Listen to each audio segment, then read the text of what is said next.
Winter is coming to Aqueduct.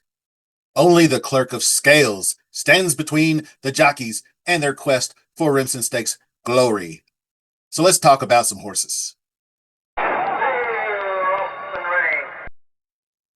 Hello, welcome to Billy Ho Sports. 9 furlongs for the 2-year-olds in the Remsen Stakes. That's our focus today. And I was going to throw in just to address the jockey walkout last Sunday. If you didn't know, after race one, the jockeys got all butt hurt because of the assistant clerk of scales got sent home because he didn't want to do something that they asked him to do and a bunch of other crap. But after reading up on it, not worth the time. So we're racing this weekend. So we're jumping right into the Remsen. Let's get after it. Okay, before we jump into things, we are going to run a split the pot contest this week. That's where I give away a free $20 bet, risk free to a lucky viewer. But you have to be a subscriber. Click that like button, leave a comment who you like in the Remsen. I only take the recent comments, so if you've been away for a while, you may not see your name on the wheel, so you better stay engaged. Let's jump right into race number 9, the Remsen. 1 day starter is up first for Shug McGahee Jr. Alvarado rides. Uh, One of the few with stakes experience. A lot of these are new maidens, but this one broke the maiden in September, then ran in the Nashua, was beaten pretty good by 10, weakening late. So probably Dreaming, who's in this race, was closer second. So even with a ground saving trip from the rail, I don't think this one gets the distance, Al. Paladin by Gunrunner, Chad Brown, Flavian Pratt. This one, you'll hear about this race right here, the maiden where was placed first through disqualification.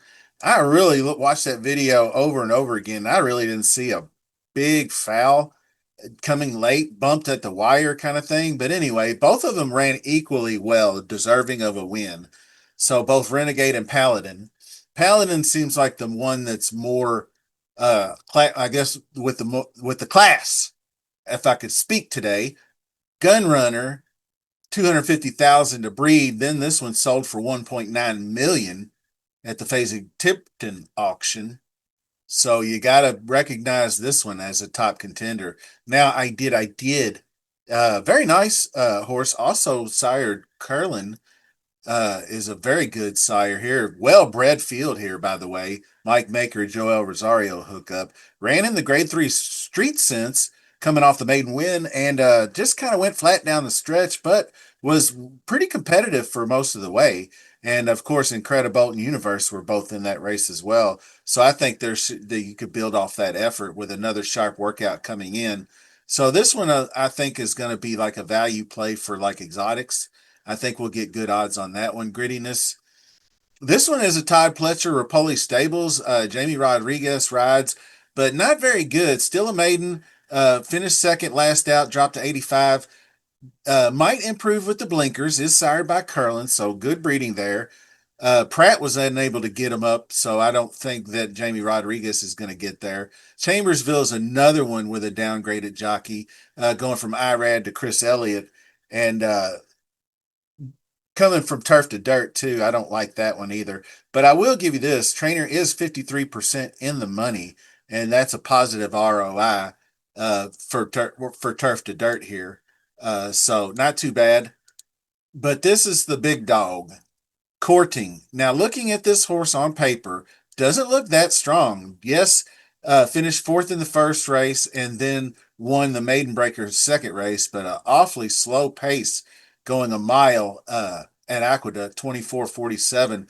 But this one was just cruising on the lead. I mean, I didn't really see this horse needing to dig deep down the stretch to get clear. He just kind of did what was needed to be done at monster favorite odds. I mean, Pletcher, his MO is not to push these youngsters too hard. He's got Johnny V, who's just stellar with developing 2-year-olds. I think this horse is poised for a pretty solid effort in a race that I don't think we're going to get a ton of pace in. We don't really know what he is yet as far as going out front or, coming off the pace. We'll see what Johnny V does. when they take him out, but a sharp workout coming in. All things point to this horse sitting on a big one. Then you have number 7, Igniter, which actually defeated um, the horse we just talked about in that maiden, winning by a length. This was his first start. You can see right here. So took advantage of that, I would think, to get his maiden win. Volatile, I don't see this horse going 9 furlongs. Volatile was a 7 furlong to miler. So I think this horse is getting a little over his skis for Rick Dutrow, so I'm going to pass. And then you have Concarneau, and this is the connections aren't there. Maiden Breaker, it stepped up to optional claiming class and got killed. So I'm going to pass on that one as well. No shot.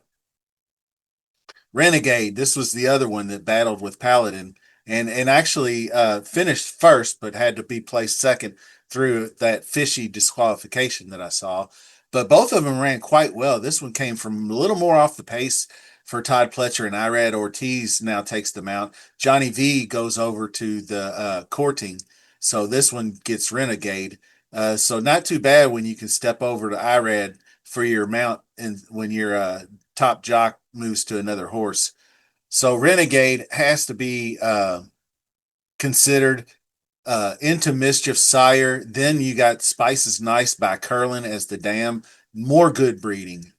Top level sire and dam sire production index. Should be able to get the distance.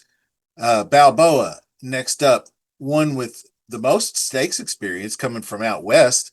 This one actually, Bob Baffert just didn't quite get there for him after the maiden breaker by 7. Then just kind of a couple of dull efforts in the grade ones, which was arguably much better competition. But now coming out east for Brittany Russell and got the big win in the Jeff Lewis, but that was on 6 furlongs on a muddy sealed track and just a ton of early speed and was able to cruise home easily versus a weaker field. I don't see this horse being much of a factor in the race in my personal opinion. But now Talking, I think, is. Talking is by Good Magic, and then you have a Tis Now Dam. So that's strong breeding. This one broke the maiden first out, went immediately to the Champagne, finished second, well beaten by Napoleon Solo, but that race was just a freak of nature and was able to kick past Universe and the big heavy favorite. It's Our Time, I believe. So I think this one's poised. Danny Gargan, trainer extraordinaire when it comes to the Remsen, won this race back to back with W. Nell and Dornock. You remember Dornock from 2 years ago, 2023, that famous battle with Sierra Leone. So this one can get the 9 furlongs, no problem. I love Good Magic in these situations. Half brother to Dornock. Uh, Kendrick Carmouche, Mr. Stand Up for the Jockeys himself. He was the one that led the walkout, by the way. So Talking is one of my top choices. Then probably Dreaming, I would say, is what Gary Capuano is doing by trying this one here. 2-year-old won the first 3 races with state bred stakes. I mean, looks good on paper. The Nashua was an all right second place finish, but I think this one is outclassed pretty much. Connections, weak jockey, all the above. So that is your field for the Remsen. Now, I did waffle over this quite a bit, and he might get bet down to unbettable odds. I don't really know where the money's going to go. He was ranked 10th in prime power, so that maybe deter people that use Brisnet past performances like people that are on Twin Spires do.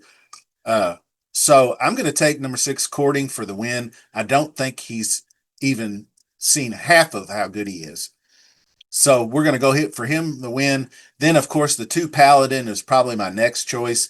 Or no, the 11 Talking would be my next choice. But I put the exotics in order. But the 11 is definitely next. I almost would box the 6 and 11 in an exacta. I think Talking's going to run a good race. I do also like the 2 and the 9, the Paladin and the Renegades. But also I did is the value play. I think that one's sitting on maybe a sneaky good effort to fill out your trifectas.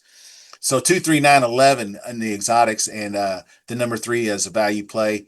And also, we will draw for the split the pot on Wednesday. Make sure you're subscribed to the channel, leaving that comment to get in future draws, and clicking that like button on your way out would be much appreciated. We'll see you soon.